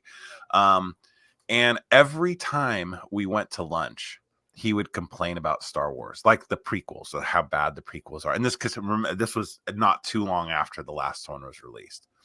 Oh, episode 2, blah, blah, blah, blah. And I think there was at some point where I'm like, dude, are you done talking about this yet? And he looked like so offended. I was like, seriously, you talk about this every single time we go to lunch. Can we talk about something else? And you're fine. You're entitled to your opinion. Everyone is. I don't care what it is. I don't care if it's Star Wars. I don't care if it's your sports team. Whatever it is. When you complain about the same thing over and over and over and over, it's annoying. That's what it is. Yeah. It's annoying. It's like a negative dopamine hit. It's just a poor personality trait. Okay, sure. And that's the thing with YouTube is there's so many people that get clicks out of the negative videos that are constantly complaining about Marvel or whatever. And you look at every single video is about how bad the Marvels is, or how bad whatever is, or blah, blah, blah, or, okay, we get it. I get it. fine, have your opinion, make your video. I'm not going to watch a bunch of them. You know, Right. it's like that. I just don't understand. And there are people that really seem to enjoy complaining about the same thing over and over. I just don't get that. So You know? here's Yeah. the discrepancy. Mhm. So that doesn't appeal to you. So you walk on and the relationship is over. It's done. You've Mhm. walked on. But the discrepancy is like the people that will not leave you alone, Yeah. like who will hound you on your personal space and say, it is my God-given right to argue with you Yeah. on your Facebook page, on Mhm. your, tag you on Twitter. It's my God-given right to argue with you wherever you go. Like, that's cyber stalking now. That's not spirited debate. That's cyber stalking. If Yeah, someone no, clearly that's wants true. nothing Yeah. to do with you, you're not debating with them anymore. Now you're stalking them. Well, and God help you, so you ban somebody and then they assault you on other platforms or whatever. It's so passive aggressive. I just think it's so stupid. I don't even know why people waste their time. Well, we're really Negative off of Tron now. negative I just saw this term, negative dopamine hit, which makes sense. Yeah, It's like it's an addiction. yeah, It's I an think so. actual addiction. So Yeah. I mean, it doesn't justify it, but it makes me understand why Well, they do it. and people, I've heard people try to write off that, like, oh, you're Fred, or you're blah, blah, or you, what are you, snowflake, or you're offended, or whatever. And it's like, no, I just think you're annoying. Yeah. Now, here's one of those Tron hero moments I was so desperate for. There you go. I love this when the guy just jumps off. It's like an Indiana Jones moment where he's like, no, see ya. once again, more of that. Like, yeah, make him Indiana Jones. Like, that's the difference between Tron and Indiana Jones. Indy had those moments, those iconic hero moments, and to heck with the people, the naysayers who go, contrived, what's the word they use now? Whatever it is, when you're not subverting expectations. But yeah, it seems like expectations. Yeah. When they're few and far between, that like the actual cool, super cool hero moments for Tron. I gotcha. I wanted him to be like Superman, to have those shots of like, let us revel in his awesomeness. But it never really happened. Strangely, like except in Legacy, the frisbee or the disc scene where it slowly that's a great shot right there. That's an iconic shot. Yeah. But the strangely, I always thought it was funny that in Legacy, Rinsler, aka Tron, I'm sure anybody who's seen spoiler, he has more of those moments where he's really taking care of business in Legacy than as Rinsler than anywhere else. I always found that kind of ironic. Yeah, I've never thought about that, but that's a great point. I finally get my iconic Tron moments, but it's as a corrupted Tron. He's a corrupted bad guy at that point. Yeah, he gets them in Uprising. Oh man, does he get them in Uprising? Just incredible. Yeah. Got to go through. About a year ago for my birthday, I reacquired a whole bunch of the Tron Legacy toys, and I actually need to go through. And I just thought, I don't know why I thought I need to change the batteries in all of them. None of them working. They're just sitting in there corroding. Yeah, they don't last. Oh yeah, this is great though, and I love this bit where his color changes back, and now there's a great scene up here where they have the little grid spiders.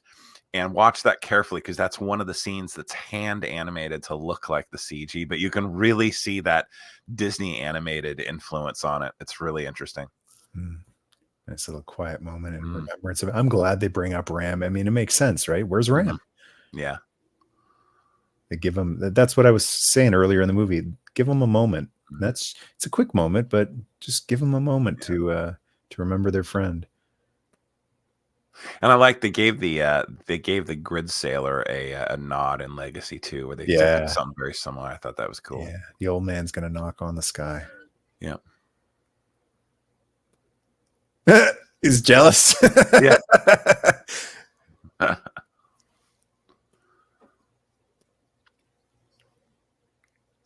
I feel like in order to make Tron more special, maybe they could have made him a different color, given him a bit of a different suit than everyone else. Like, he's supposed to be the one above all others, the Guardian program. They should have made him white.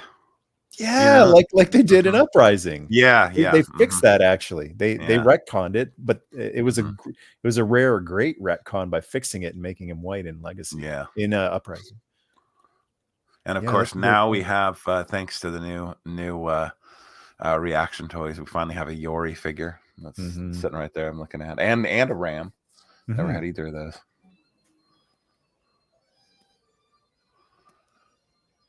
I still want that line of Toy Weavers end of line figures. Oh, Oh his God, I stuff want looks those. incredible. The I want those translucent so bad. original Where he did style. like the second series. What would, oh God. Yeah, if this ever gets back to Toy Weaver, Mm. kudos, sir. You Yeah, are a totally. toy. You are a toy artist.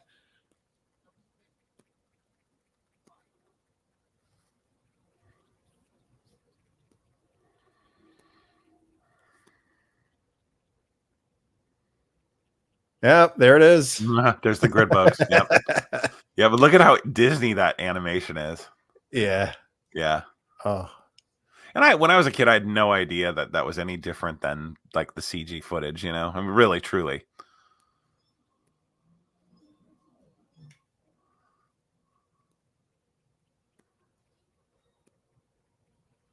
And Dumont. these scenes of when the programs are being tortured are brutal. Hmm. And this is the program that was or is based on the flannel Hmm. shirt guy from the real Yeah. world. He's kind of the Obi-Wan Kenobi of this movie, if there is one. It just kind of, the movie itself lacks all of the things that Star Wars: A New Hope had that worked so well, like the adventure, them coming together, going through different points of the adventure, having the mentor figure join them along the way. Just it kind of feels a little more disconnected Hmm. than Star Wars: A New Hope does, despite like the incredible visuals of it.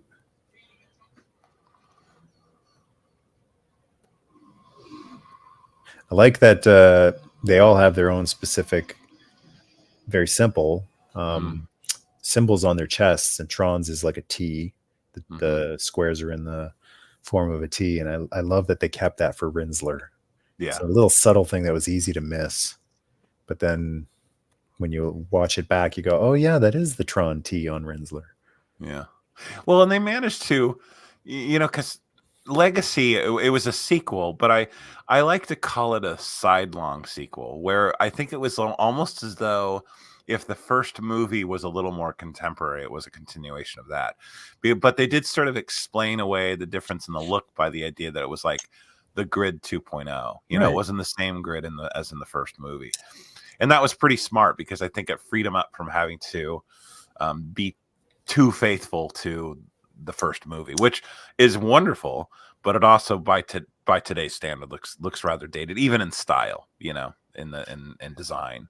Legacy to me, when I first saw it, I felt like, because I didn't know the first Tron all that well, I thought, did I miss one? Because Legacy to me feels like Tron 3, and we missed Tron 2 because he's married, his wife passed away, there's toys Mhm. already. It just, Legacy feels like there should be another movie in between Tron 1 and Tron Legacy. Yeah, it really does feel that way.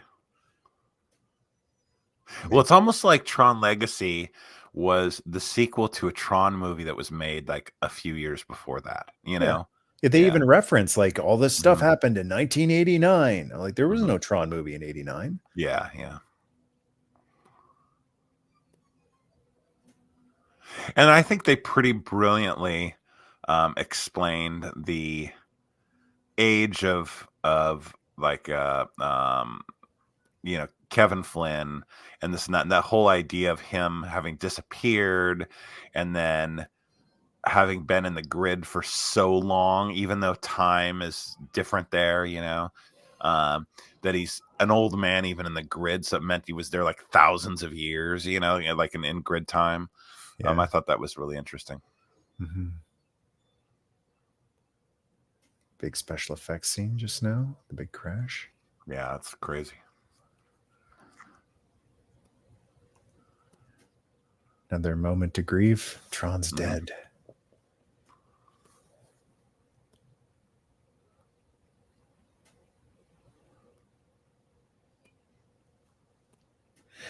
I'm seeing so many things that have been tweaked or improved upon in Tron Legacy, like Yori telling him that's a user, and his reaction is nothing, right? Whereas in Legacy, whenever someone is told that's a user, they go, what? It's like they're in the presence of a deity. Yeah. Especially in the case of Kevin Flynn too, and that scene where he goes up to the nightclub. I really like that, where they'll kind of almost like bow to him and They everything. do. It's like, yeah, The creator. Mm-hmm. Yeah, we had started to think you didn't actually exist. You've been gone so long. Yeah, there's no reverence the programs have for the user. I guess they didn't really understand what a user was and why it was so different than a program at the time. But I think it works better in Legacy, them being like subjects of a like a deity.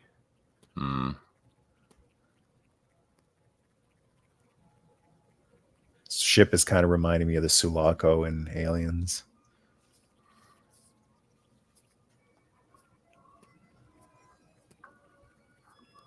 Well, that would go to figure, actually, because I believe that I think Sid Mead designed the Sulaco. Yeah. I'll look that up.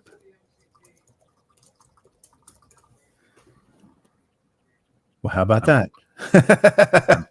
Yeah. I thought I said, yep, there he goes. He was one of the designers. Sid Mead Sulaco. How about that?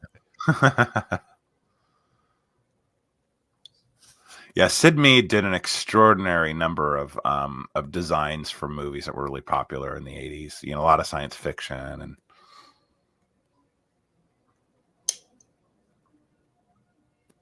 he died, I think, just about 6-7 years ago, I think. Oh, rest in peace. This sequence is going on a long time, this traveling to master control sequence. Well, it's amazing too, because this is like a 70-minute movie or something like that. It's not very long, and 1 hour 35. I'm seeing almost exactly. And really, we've only been in the grid for about 50 minutes. That's it, eh? Mm-hmm. Yeah, and we're almost out. This is almost the end of that, because here's master control, and you see the big, I don't know, big hourglass guy, I guess.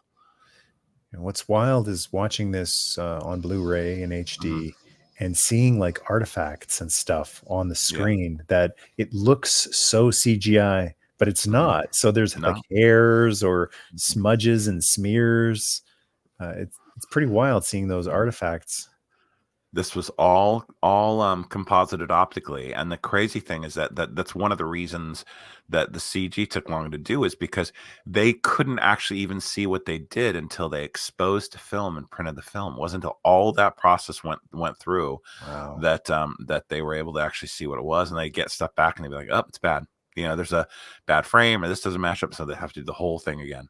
Crazy. Yeah, there was no like preview.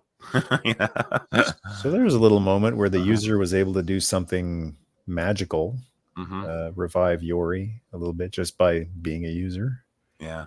But even then her reaction is like, oh, like there's no moment of like, what are you? There's no wonder. The frisbee. Now, how many people that are listening to this ever tossed a frisbee around pretending that it was an identity disc? Well, I want one. I want one of those glow in the dark Tron frisbees. It's probably one of the few movie replicas you'd be able to get for $10 these days.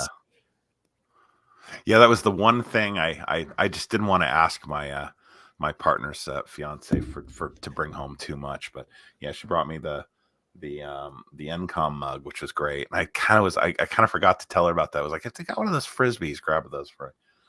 But master control.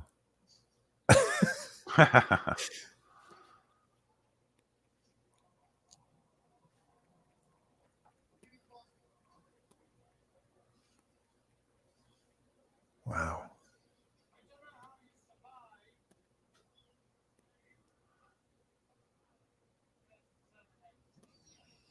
Here we go. The showdown.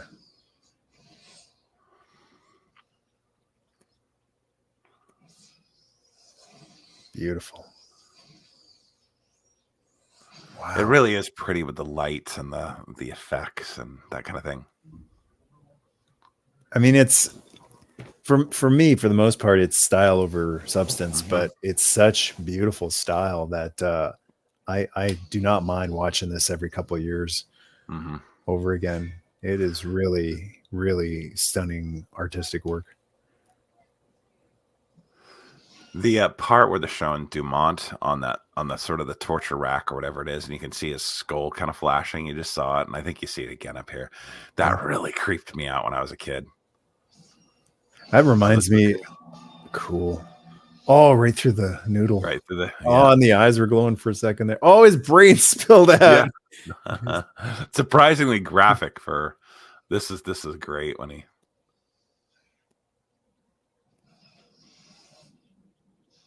And of course, this part was semi recreated in the Tron video game. Oh, right, yeah. Yeah.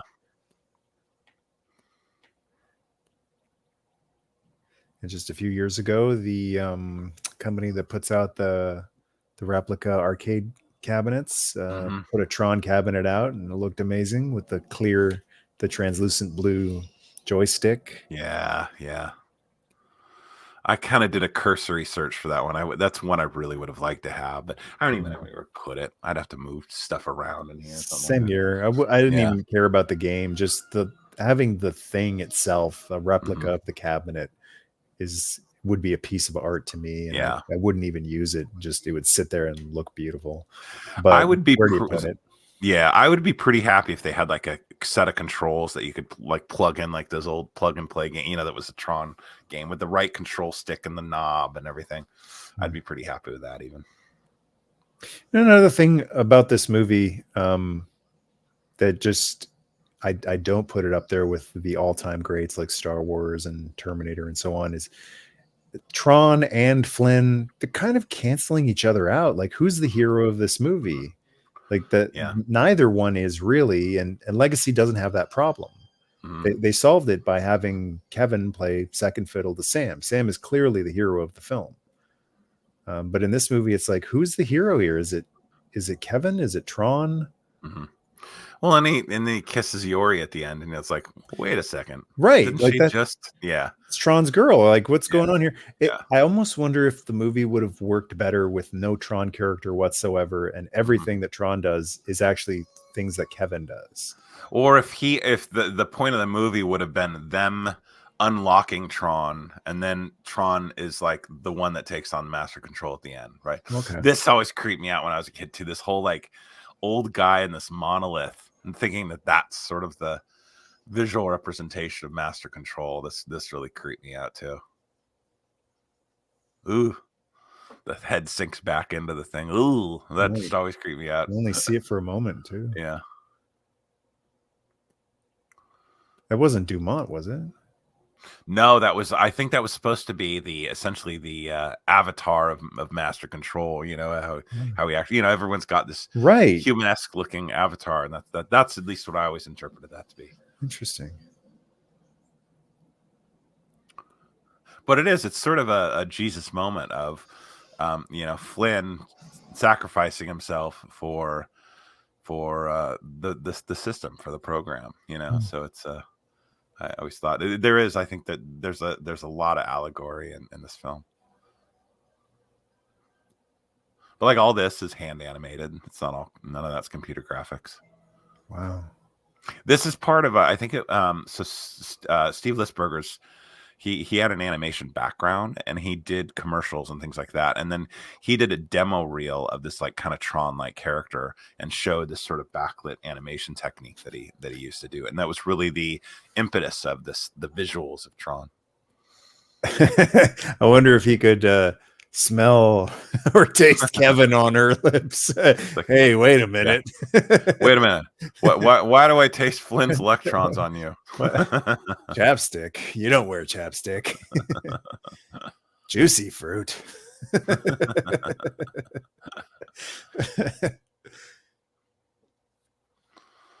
Well, we'll have to dedicate this to the late great Cindy Morgan then, because I had no idea before we started this commentary that Cindy Morgan had died. Yeah, I mean, they make announcements every day. It seems when an actor passes away. The great Carl Weathers just passed away, and Carl Weathers really got me. That one was a tough one. The King of Sting. But like I said, saw it on that one Tron group, and I didn't see it anywhere else. That Cindy Morgan had passed away. He's getting reconstituted.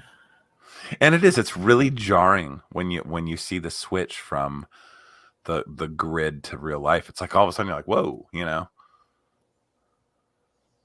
Now, if memory serves me correctly, this movie wraps up real quick, right? Mm-hmm. Like, yeah, real quick. In the blink of an eye, he's the head of the company and rich, and they lived happily ever after until his wife tragically passed away in '89, which she's not even in this movie. Which again, like, you would think, why wasn't Cindy Morgan in Legacy at least shortly as either Flynn's wife or Bradley's wife? There are a few things like Cindy Morgan's character, who in the real world I forget what her name is, but the it makes sense that she was like his former girlfriend, but like this love triangle with Bruce Boxleitner's character Alan, it's kind of one of those like, huh? It would have made more sense like in the end of the film if he comes back and somehow it shows them sort of rekindling their relationship or something, just from a standpoint of context. But yeah, it's an interesting one. All right. Yeah.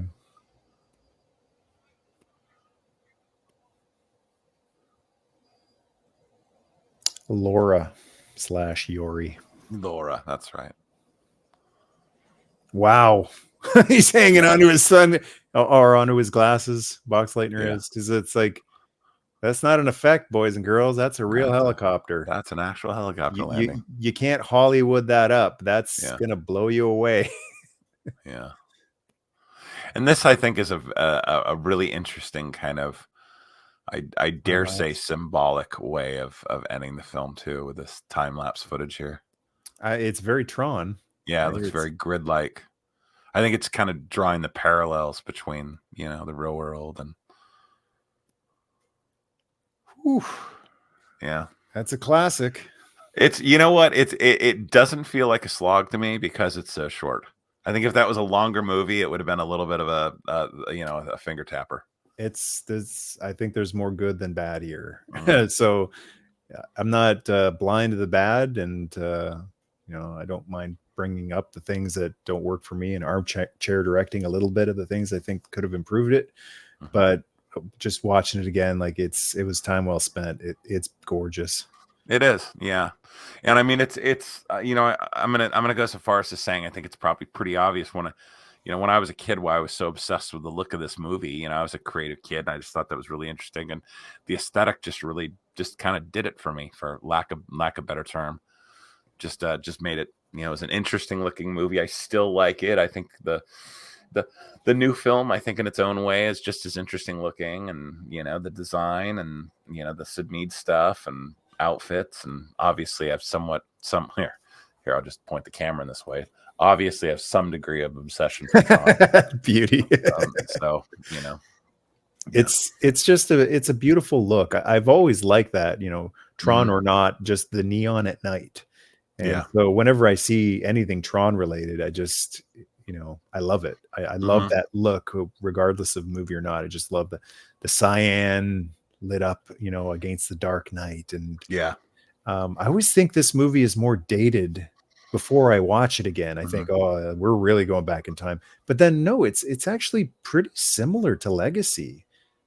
I think it's very forward thinking, and I think it works. And how I always think, like I said, how I always think of Legacy is that I always feel like Legacy was kind of like the sequel to what Tron would have been if it was made you know, maybe in like the 90s or late 90s. You know, it was like sort of if Tron was a little bit more contemporary instead of, you know, being from 81 essentially.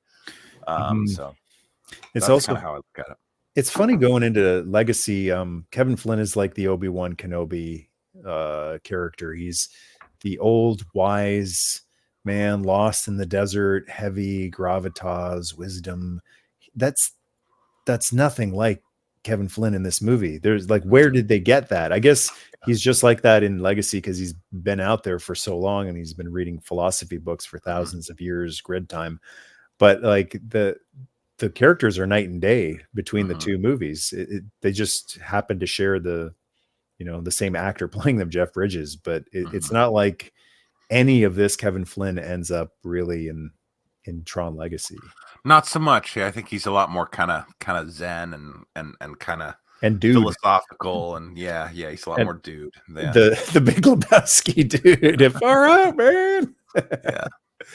Check it out. There is one moment though in Legacy that is kind of Flynn in this movie. Like it's right before the overthrowing where Clue declares war on everybody. And it all happens so innocently where Clue goes, "Am I not to create the perfect system?" And Kevin goes, "Yeah." Yeah. And that's it. Just saying that, like, you know, starts the war. Like, it's just so innocent. And yeah.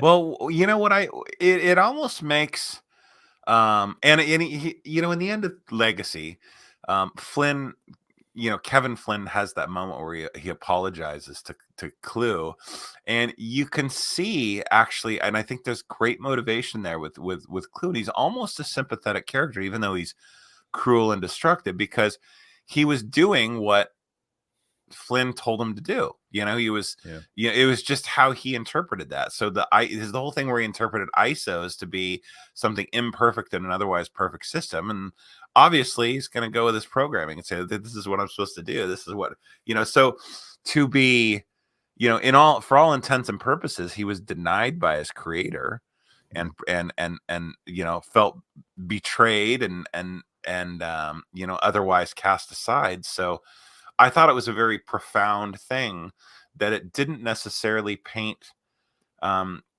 Kevin Flynn as like the forgivable or the one that was kind of, you know, free of guilt in that.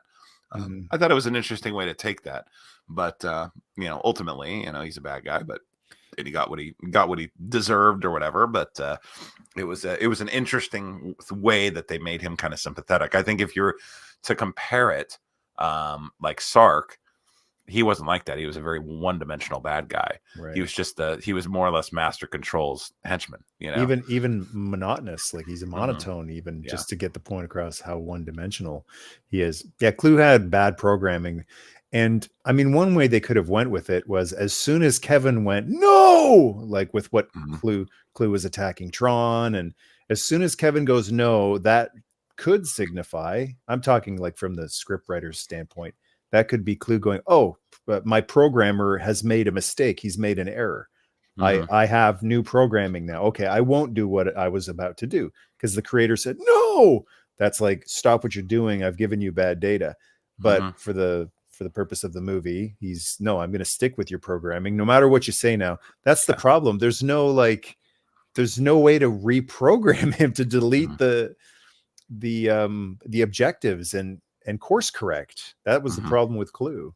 Yeah. I'll be really interested to see what they do with it, because I'm more than positive the AI angle at least possibly in the ISOs, which they sort of start on you know, on some degree in Legacy, even though Cora's the last ISO. There's gonna be something to do with AI in that movie. There has to be. So I'll be really curious to see what they do with it.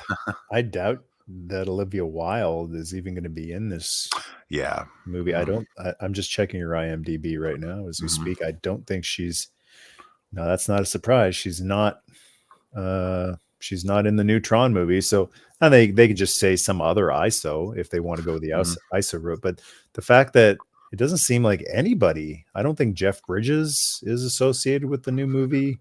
Bruce Yeah. Boxleitner. It's just, it smells like reboot, even if it is the same grid and a different side story. Well, apparently Gillian Anderson's in it, which is crazy, and Greta Lee, of course, Evan Peters. Yeah, there's a very interesting cast in it. Jared Leto, of course, that's going to be an interesting one. He's almost has to be the I bad mean, guy. I mean, Yeah, yeah. they're all actors doing a job. Like, so when someone says, oh, when someone says to me, they're making a third Tron movie, like, good. I hope it's good. And they say, oh yeah, Jared Leto is in it. What do you think? Like, he's an actor who's going to do a job. And Gillian Anderson, did you hear the news? Gillian Anderson's in the new Tron movie. Like, that means nothing to me. Mm-hmm. Like, because she doesn't play a character from one of the previous movies, it means nothing. Like, it might as well be Tom Cruise or Julia Roberts. It doesn't matter. It's just a performer who's doing a job, and I hope they do well. But like, there's no weight. Like, it doesn't. Mm-hmm. These names being associated with the movie don't matter. They don't carry any weight. It's not like, hey, they're making a new Star Wars movie. Mark Hamill is going to be in it. Well, thank God for that. Like, that Mm-hmm. actually matters. Or Harrison Ford will be in it. Thank God for that. But when someone says, oh, they're doing a new Star Wars movie and Tom Cruise will be in it, who cares? Mm-hmm. I hope his character is cool, but at this point, it doesn't matter. It's not selling the movie on me. Yeah, I think there's in some instances when I think somebody's iconic, like I think like in Top Gun, I think it's Maverick sort of iconic to the series. So Yeah. I can see where they keep him around and introduce new characters, and I'll be the first to say I understand where the story went and there's relevance there and they kind of create the drama there. Making it Goose's son and everything was kind of like, it's okay, whatever. Like that could have just as easily But been, the kid did such a good job. The yeah. kid who played Rooster, Mm-hmm. Miles Teller, he did such a great job with it. Now Mm-hmm. I'm at the point where if they'd make another Top Gun, and I hope they do, I really hope Rooster is going to be in it, just because he is such a great Yeah. character in that Well, movie. I heard that I heard actually very recently that they are doing a Top Gun 3. So yeah, maybe that's the way they're kind of taking that. So it'll be Hopefully interesting they'll. to see. I don't know when it comes to resurrecting old movies, frankly, I'm really surprised. I mean, I really think Disney's at the point where they're just kind of figuring out whatever they've got that they own, that they can possibly make money from. Yeah. Um, I think they know, everyone else knows that the Marvel stuff is kind of it's hit its crescendo. I think it's starting to fall now. Yep. And so I think they're looking at diversifying and what they can do. Everyone criticizes their live action movies, and I think they've had some hits and some misses. In general, to be honest with you, a lot of the live action movies I've seen, I've enjoyed. I thought Aladdin was pretty good. Little Mermaid, which everyone seemed to gripe about. I'll bet you a lot of the people complaining about it never actually saw it. I thought it was decent, and my barometer for a lot of that stuff is my my fiance's sister. She has a young girl, and they go to all these movies because all of my fiance's family are really big into Disney stuff, and her little girl loves it. I mean, she loved Little Mermaid, loved Lion King, loved and that's who they're going after, and they're just trying to keep their properties alive, their business. But in the case of Tron, taking something that was really cult status, it was never a extraordinarily popular property. It was always sort of like the geek over there that likes Tron. Yeah. It's odd that they're really mining deeply now, I think, to try to make that popular again. I think the ride was the first step. I think, obviously they did that. They opened the one, I think it was in Shanghai. I think was that where the first one was, Yeah, it was. yeah. And then opening it in Disney in Florida. Testing the waters. Yeah. Yeah, and I think they're like, okay, there's some popularity of Tron again, so we'll see. I love Tron, but I don't see it ever being a big hit. I think that's just its lot in life. And why don't movie studios accept this? Like, just make a Tron movie that you don't hope will be a smash box office hit. Just make a good little cheap Tron movie, or even a Tron, like they they did with Uprising, a Yeah. fantastic, good little cheap series, which was fantastic. The first movie bombed, the second movie pretty much bombed.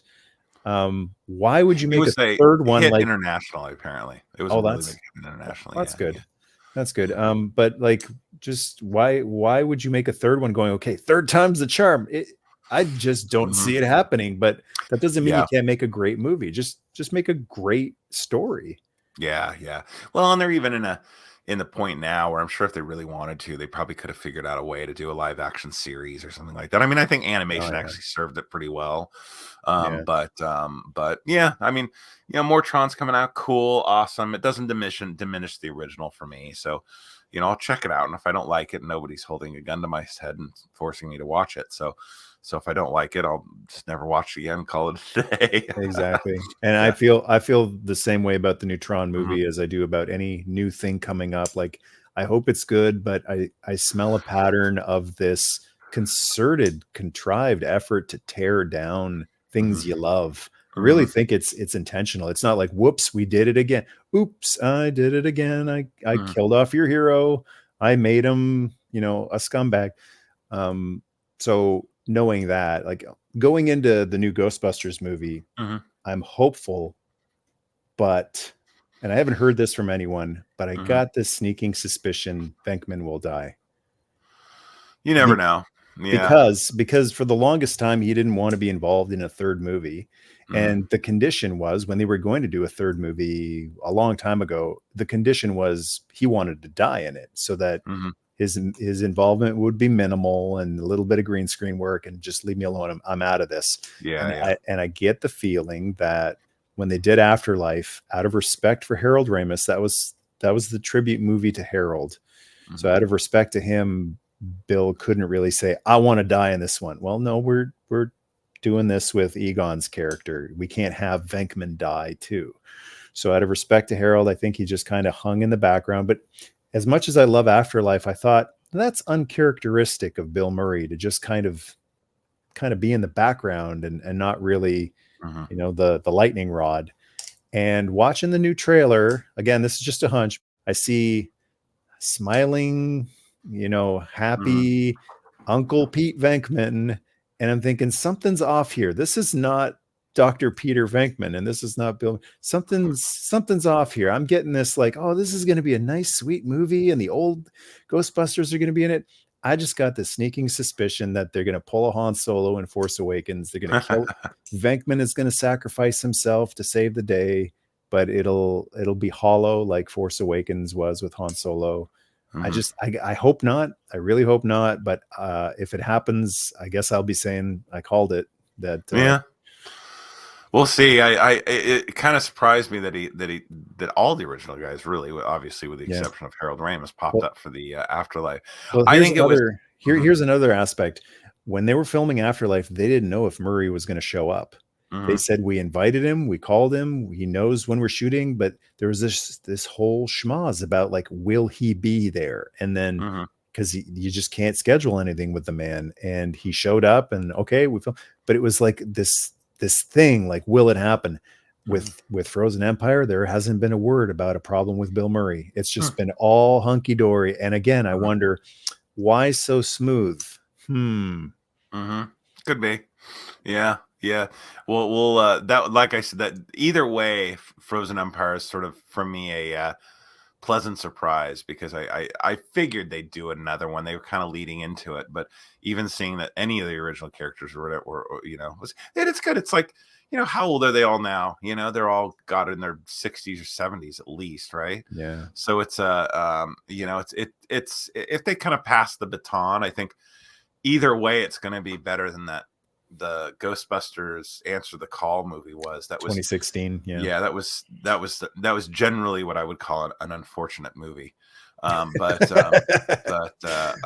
you know what? It's really sad because it didn't even bother me that it was like all women or whatever. But I liked the DVD. I've only ever seen Mhm, the extended DVD mhm. or Blu-ray version. That's the only one I've ever. I liked it. I thought it I was fun. actually thought, and I thought there was enough there that was actually fairly good that it was good. It was just very strange how they seemed to totally ignore Well, The yeah. first one, even though they had some cameos, and they totally ignore the first movies, and yeah, that was, I think, where it lost a lot of people. There's ways they could have done it that would have made a lot more sense. And in general, like I like Kate McKinnon, and I think Melissa McCarthy's okay.